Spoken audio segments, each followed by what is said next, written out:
Hi అండి, అందరికీ నమస్కారం అండి. 2025 సంవత్సరం ఫిబ్రవరి 4వ తేదీ అనగా మంగళవారం రోజున మనకి రథసప్తమి పండుగ అయితే వచ్చిందండి.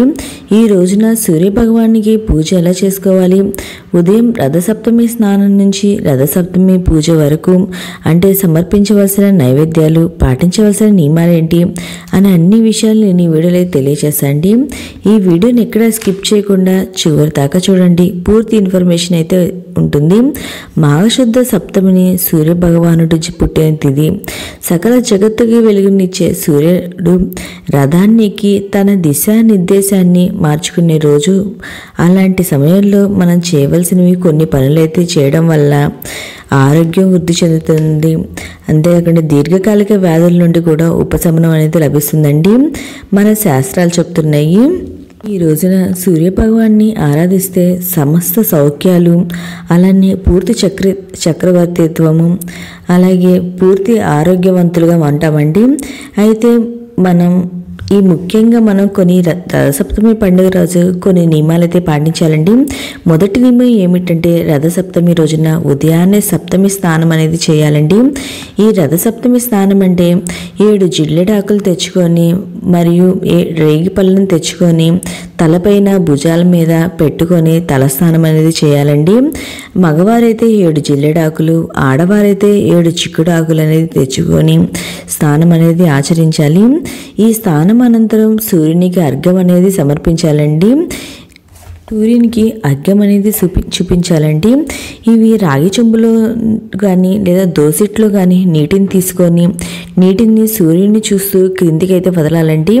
ఓ సూర్యదేవాయ నమః ప్రథమ అర్ఘ్యం సమర్పయామి అని ప్రతి ఒక్కరూ నమస్కారం చేసుకోవాలి. లేదా నేను స్క్రీన్ పైన చూపిస్తున్న మంత్రమైనా చదువుకోవాలండి. ఒకవేళ ఈ మంత్రం చదవడం రానివారు ఓం సూర్యనారాయణ నమః అని చెప్పుకుంటా మన నీటిని కిందికైతే వదలాలండి. స్వామివారికి ఎంతో ఇష్టమైనటువంటి ఈ రోజున బెల్లపరవానాన్ని నైవేద్యంగా సమర్పించాలండి. ఈ బెల్లపన్నాన్ని మనం పూర్వం మన పల్లెటూరులో ఉన్నప్పుడైతే ఆవు పెడగలు ఉంటాయి కదండి, వాటి మీద మన సూర్యకిరణాలు పడే చోటలో మనం ఈ బెల్లపన్నాన్ని అయితే తయారు చేయాలండి. కానీ మనకి ఇప్పుడున్న ఈ రోజుల్లో అలాంటివి ఏమీ కుదరదు కాబట్టి మనం ఇంట్లోనే గ్యాస్ పొయ్యి మీద ఈ పాలనైతే ఆవు పాలతో అయితే మనం పరమాన్నం అయితే చేయాలండి. పాలు పొంగించి పరమాన్నం చేయాలి. ఆ పరమాన్నం అయితే చేసుకోవాలండి. నేను ఈ పరమాన్నం చేయడానికి ఒక గిన్నె అయితే తీసుకోవాలి. ఆ గిన్నెకి చక్కగా పసుపు కుంకుమ బొట్లు అయితే పెట్టుకోవాలండి. పెట్టుకొని ఆవు పాలు పోసుకొని ఆ పాలు అనేది పొంగించుకోవాలి. ఈ పాలు 3 సార్లు అనేది పొంగించుకోవాలండి. ఈ పాలు పొంగిన తర్వాత వాటిలో కొన్ని బియ్యం వేసి మనం బెల్లం వేసి ఈ పరమాన్నం అయితే చేసుకోవాలండి. ఈ పరమాన్నం అయ్యేలోగా మనం స్వామివారికి ఎంతో ఇష్టమైనటువంటి గోధుమల దీపం ఎలా పెట్టుకోవాలో నేను ఇప్పుడైతే చూపిస్తానండి. ఇవన్నీ ఏంటంటే మనం పూజకి ముందుగానే ఇవన్నీ సిద్ధం చేసి పెట్టుకొని మనం కూర్చొని పూజ అయితే చేసుకోవచ్చండి. నేను తర్వాత ఈ పరమాన్నం అయ్యేలోపు నేను ఇక్కడ గోధుమల దీపం అయితే పెట్టుకుంటున్నాను. గోధుమల దీపం అనేది ఒక ప్లేట్ తీసుకొని, అది రాగిది కానీ ఇత్తడిది కానీ స్టీల్ది కానీ లేదా మనకి డిస్పోజల్ ప్లేట్స్ ఉంటాయి కదండి, అలా కానీ ఒక ప్లేట్ తీసుకొని వాటిపైన 7 జిల్లెడాకులు అనేది పెట్టుకోవాలండి. ఎందుకండి ప్రత్యేకంగా గోధుమల మీద దీపం పెట్టాలి, బియ్యం మీద దీపం పెట్టకూడదా అంటే అదేమీ లేదండి. సూర్యభగవానుడికి గోధుమలంటే అత్యంత ప్రీతి అండి. అందుకని ఈ రోజున గోధుమల మీద దీపం అనేది పెడతారు. ఈ గోధుమల మీద దీపానికి 7 జిల్లెడాకులని తెచ్చుకోవాలండి. ఈ రోజు ప్రత్యేకంగా 7 అనే సంఖ్యకు ఎక్కువ ప్రాధాన్యత ఉందండి. ఎందుకంటే ఈ రోజున స్వామివారు 7 గుర్రాల మీద ప్రయాణం అనేది చేస్తారు. అందుకని 7 అనే సంఖ్యకు ఈ రోజున ప్రాధాన్యత ఉంది. ఈ 7 జిల్లెడాకులను తీసుకొని వాటిని శుభ్రంగా కడిగి పసుపు కుంకుమ బొట్లయితే పెట్టుకోవాలండి. వాటిని ఈ ప్లేటులో ఇలా పెట్టుకొని మనం పసుపు కుంకుమ, నేను ఇక్కడ గంధం కుంకుమ బొట్లయితే పెట్టుకున్నానండి. పెట్టుకున్న తర్వాత 3 గుప్పెలు గోధుమలు అనేది వేసుకోవాలి. 3 గుప్పెలు గోధుమలని వేసుకొని వాటిపైన ఒక జిల్లెడాకు కానీ చిన్న జిల్లెడాకు కానీ లేదా తమలపాకున్న చిన్నది అదైనా పెట్టుకొని వాటిపైన మట్టి ప్రమిదలు అనేది పెట్టుకోవాలండి. 2 చిన్నవైతే 2 మట్టి ప్రమిదలు, పెద్దదితో ఒక ప్రమిద పెట్టుకొని 7 ఒత్తులు కలిపి ఒక ఒత్తిగాను లేదా 7 ఒత్తులు సపరేట్గాను పెట్టుకొని మనం ఈ దీపం అయితే వెలిగించుకోవాలండి. నువ్వుల నూనె వేసుకొని ఈ దీపం అయితే వెలిగించాలండి. ప్రతి ఒక్కరూ కూడా ఖచ్చితంగా ఈ దీపాన్ని వెలిగించడానికి ప్రయత్నించండి.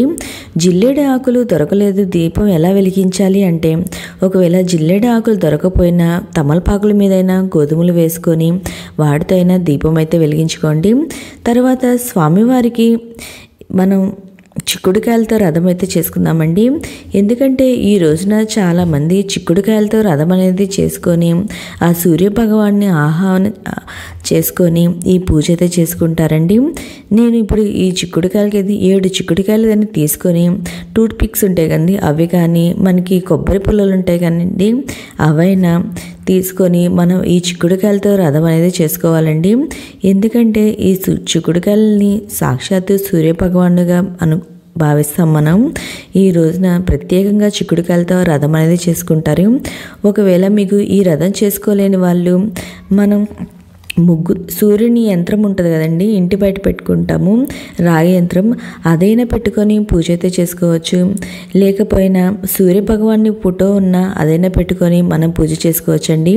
ఈ పూజ అనేది మనం బయట సూర్యకిరణాలు పడే చోట అనేది చేసుకోవచ్చు, లేదా తులసి కోట దగ్గరైనా ఈ పూజ అనేది చేసుకోవచ్చండి. లేదా మనకి ఇవేమి కుదరదు అనుకునే వాళ్ళు దేవుడు మందిరంలో తూర్పు వైపున కానీ మనం ఈ పూజ అనేది చేసుకోవచ్చు.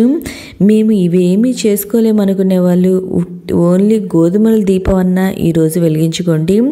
బెల్లపన్నం చేసుకొని గోధుమల దీపం అన్న వెలిగించుకోండి, చాలా మంచిది. ఈ రోజున స్వామివారికి పూజ అనేది చేసుకుంటే. ఇలా చిక్కుడుకాయలతో రథం అనేది అయిపోయిన తర్వాత వాటికి పసుపు కుంకుమ బొట్లు అయితే పెట్టుకోవాలండి.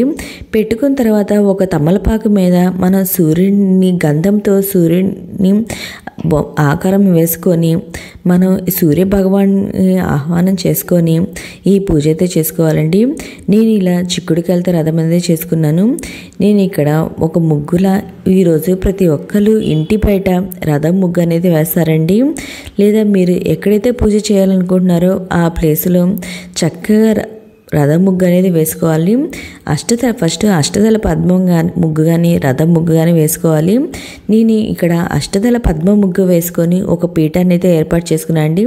తర్వాత పీఠం ముందు ఏంటంటే రథం ముగ్గు అనేది వేసుకున్నాను. ఆ రథం ముగ్గు వేసుకున్నాను చక్కగా. మనం ఎక్కడైతే పూజ చేయాలనుకుంటున్నామో ఆ ప్లేస్లో ఇలా శుభ్రం చేసుకొని చక్కగా రథం ముగ్గు అనేది వేసుకొని లేదా ఆ సూర్య భగవాన్ని సూర్యునితో ముగ్గుతో అనేది గీసుకొని మనం ఈ పూజ అయితే చేసుకోవచ్చండి. మీ దగ్గర ఎలాంటి విగ్రహం లేకపోయినా చిక్కుడుకాయలతో రథం చేసుకోలేకపోయినా మనం ఇలా ముగ్గుతో అయినా గీసుకొని ఆ స్వామివారిని భావిస్తా మనం పూజ అనేది చేసుకోవచ్చు. నేను ఇక్కడ ముగ్గుతో రథం అనేది వేసుకున్నా అండి. తర్వాత మనకి ఈలోపు మనకి బెల్లపన్నం అనేది పూర్తయిపోతుంది. ఇంకా ఆ బెల్లపన్నాన్ని ఏంటంటే మనకి 7 చిక్కుడు ఆకులు ఉంటాయి కదండి, ఆ చిక్కుడు ఆకులతో మీద మనం ఈ బెల్లపన్నాన్ని చెరుకు గడ సహాయంతో ఆ చిక్కుడు ఆకుల మీద ప్రసాద నైవేద్యంగా పెట్టాలి స్వామివారికి. ఇంకా వాటితో 2 రేగి పళ్ళని అయితే పెట్టాలండి. ఒకవేళ మీకు చిక్కుడు ఆకులు దొరకలేదు అనుకుంటే 7 రేగి ఆకులు ఉంటాయి కదా, రేగి పళ్ళ ఆకులు, అవన్నీ తెచ్చుకొని వాటిపైన ప్రసాదమైనా పెట్టచ్చు. ఒకవేళ మీకు అవి కూడా దొరకలేదు అనుకుంటే తమలపాకుల మీదైనా ఈ ప్రసాదాన్ని అయితే పెట్టి స్వామివారికి నైవేద్యంగా అనేది పెట్టొచ్చండి. నేనైతే ఇదిగోండి ఇక్కడ చెరుకుగడతో సహాయంతో నేను స్వామివారికి ప్రసాదం అయితే 7 ఆకుల మీద పెడుతున్నాను. ఇంకా 2 రేగి పళ్ళని అయితే ఖచ్చితంగా పెట్టాలండి ఈరోజు. ఇంకా ఇదంతా ప్రాసెస్ అంతా అయిపోయిన తర్వాత ఇంకా నేనైతే ఇక్కడ పూజ అయితే ప్రారంభిస్తున్నా అండి. ఇంకా ఈ పూజని ఒక పీఠం వేసుకొని ఆ పీట పైన నేను చిక్కుడుకాయలతో చేసుకున్న రథాన్ని అయితే పెట్టుకున్నా అండి. ఈ చిక్కుడుకాయలతో చేసిన రథం అయితే పెట్టుకొని గోధుమల దీపం అది కూడా పెట్టుకున్నా అండి.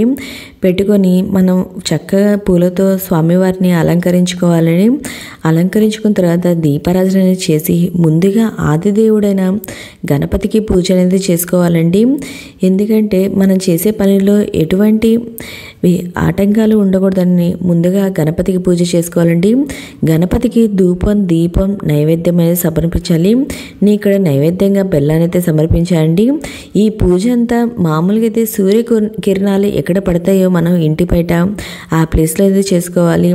లేదా ఇది కూడా కుదరపోతే తులసి కోట దగ్గరనే పూజ చేసుకోవాలండి.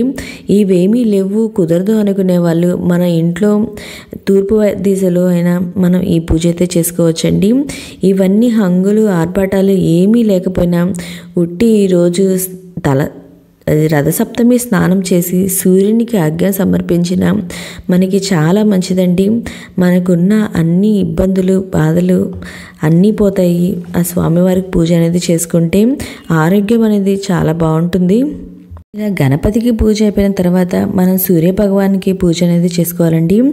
గోధుమల దీపం అనేది వెలిగించుకొని సూర్యునికి సంబంధించిన అష్టోత్తరాలు, ఆదిత్య హృదయం, సూర్యాష్టకం ఇవి అన్నీ కూడా మనం పఠించవచ్చండి.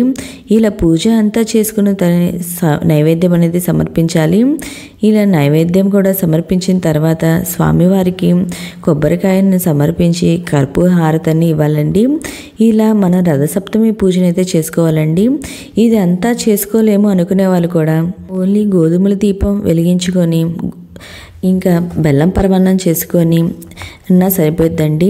రథసప్తమి స్నానం మరియు సూర్యునికి అర్ఘ్యం సమర్పించిన సరిపోద్దండి. ఈ రోజున ఇలా సూర్య భగవాన్ని ఆరాధించడం ద్వారా సూర్యదేవుడు భక్తులకు మంచి ఆరోగ్యము, దీర్ఘాయువు ప్రసాదిస్తాడు.